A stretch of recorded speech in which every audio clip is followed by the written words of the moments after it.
Sabah everybody and welcome back to the channel. Today we're going to talk about the Xperia 5. I'm going to share with you guys the things that I liked and the things that I did not like. I'm also going to share with you guys some of the really cool updates that we received, namely the Android 10.0 update that brought in a few new features that I've been dying to have on the Xperia 5 ever since I got this device about 3 weeks ago. This is TK and this is the Xperia 5. Let's check it out.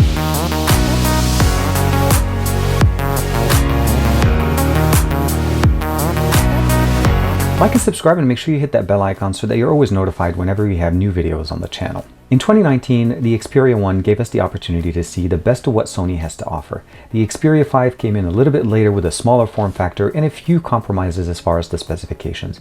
Namely that we don't have the same size display, we still have the 21:9 aspect ratio, but we now have a 6.1 inch display. Not only that, we also don't have a basically 4K display. This one is actually running a 1080p panel and it actually gives us really good colors as well as the ability of enjoying longer battery life since we don't have to depend on a higher resolution display. Now what makes this experience so nice is the fact that we can actually enjoy content on this device a lot better. And what I mean by this essentially between gaming and enjoying videos, so go ahead and turn on a quick video on Netflix. And what you get with a display like this is the ability of enjoying content at the full display level. So you're getting all 6.1 inches of display covered with this video. So this is El Camino directly off of Netflix. I wanted to kind of show you guys quickly here. We can actually configure the brightness here. Go ahead and hit play. Let's bring it over a little bit. You can see that it uses the entire display and we're not missing a single piece.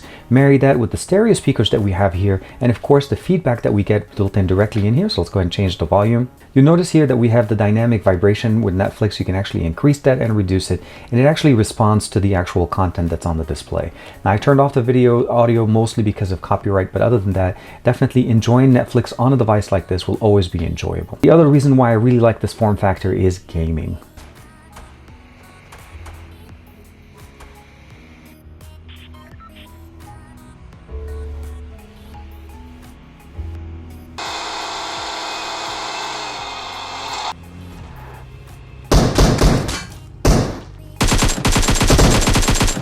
And gaming like this will always be enjoyable on a device that actually supports it natively too. You notice that it actually almost fills up the entire display. Epic Games, of course, as far as Fortnite also works really good on a device like this, which is just basically the best. It is symmetrical as far as the actual chin and forehead, as far as the actual bumps. And this is definitely very nice whenever we're using it to read content or actually go on websites. You'll notice right there, the longer form factor just allows you to actually fit so much more on your display and it just works absolutely fantastic. The Xperia 5 offers us a 6.1 inch OLED panel that is running at 1080p, not 4K. We are supporting stereo speakers here, and of course we have the Snapdragon 855, 6 gigs of RAM, 128 gigs of internal storage that we can expand with an additional SD card here up to 1 terabyte.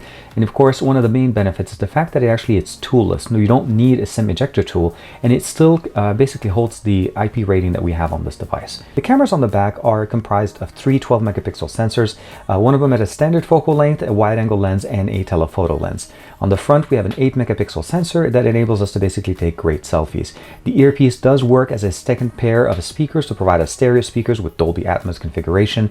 On the side we actually have a nice array of buttons that we have on the top. First and foremost, a dedicated camera button that allows us not only to take pictures, but also do a half press to actually get focus to your subject. A power button and a fingerprint sensor, although not connected together, they are present and you're able to use them. And we did actually get an improvement on the fingerprint sensor with Android 10. And last but not least is basically the volume rocker. And on the other side is just basically the SIM tray as I showed you guys before. On the top we have a single microphone. On the bottom we have the secondary part of the stereo speakers, the USB-C for data, charging, as well as audio for headphones. And of course what we have here is the other microphone that we have there. Both the Xperia 1 and the Xperia 5 received the Android 10 update recently, and I'm really happy with the fact that some of the improvements that we saw with Android 10 are also not only just benefiting us from the fact that now we have gesture support, the ability of launching the assistant straight from there, and also having true actual gestures so we can actually go back directly. With Android 9 out of the box, the Xperia 5 and the Xperia 1 only supported the pill for Android Pie, and now with Android 10 we have true gesture support. The other thing that they did with Android 10 is that they actually improved the speed and the reliability of the fingerprint sensor, allowing us to actually not have to rely on using the pin. That's something that used to be a little bit of an issue for me with Android 9.0, specifically running on the Xperia 5. I did not get a chance to play with the Xperia 1, but I've heard from a lot of people that the Xperia 1 fingerprint sensor did have some issues. And I'm glad to say that with Android 10, the fingerprint sensor works very, very well. We still have access to the gestures.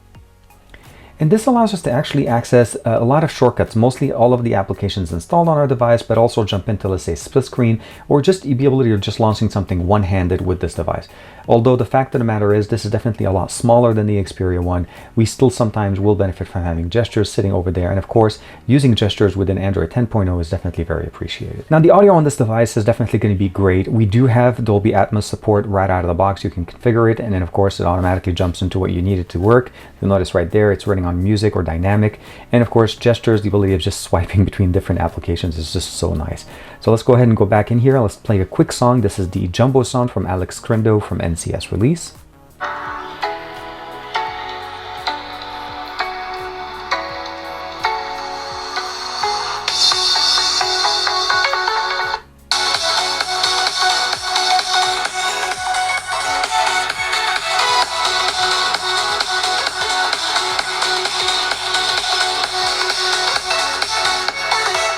Definitely one of the best audio experiences on the market with Dolby, and of course all the optimizations done by Sony on the speakers here. Sony did a lot of improvements on this device, and one of the main benefits that I really like is the ability of using creator mode to actually enjoy content on this device.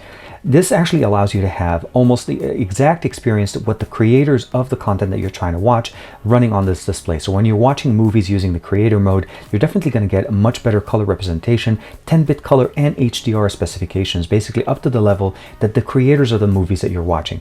And it's really hard to show straight here on camera, but it definitely looks a lot better. And of course, all of these things are optimized to run really good on your device. One of the other things they provide us here is the ability of actually having a great gaming experience with the game enhancer that allows you to actually record video, as I showed you guys before with PUBG, but also the ability of using Cinema Pro, which allows us to actually have fine-tuned control over our device from audio, video, lenses, shutter speed, ISO. You can actually select which lens you want to use. So the 16mm, the 26mm, or the 52mm, obviously you can set it, and then of course jump into the ISO, configure it, see the audio level with an actual audio meter over there, grab it, and then start doing different clips. And the cameras definitely don't disappoint. They provide us a great experience, allowing us to enjoy using all three of them.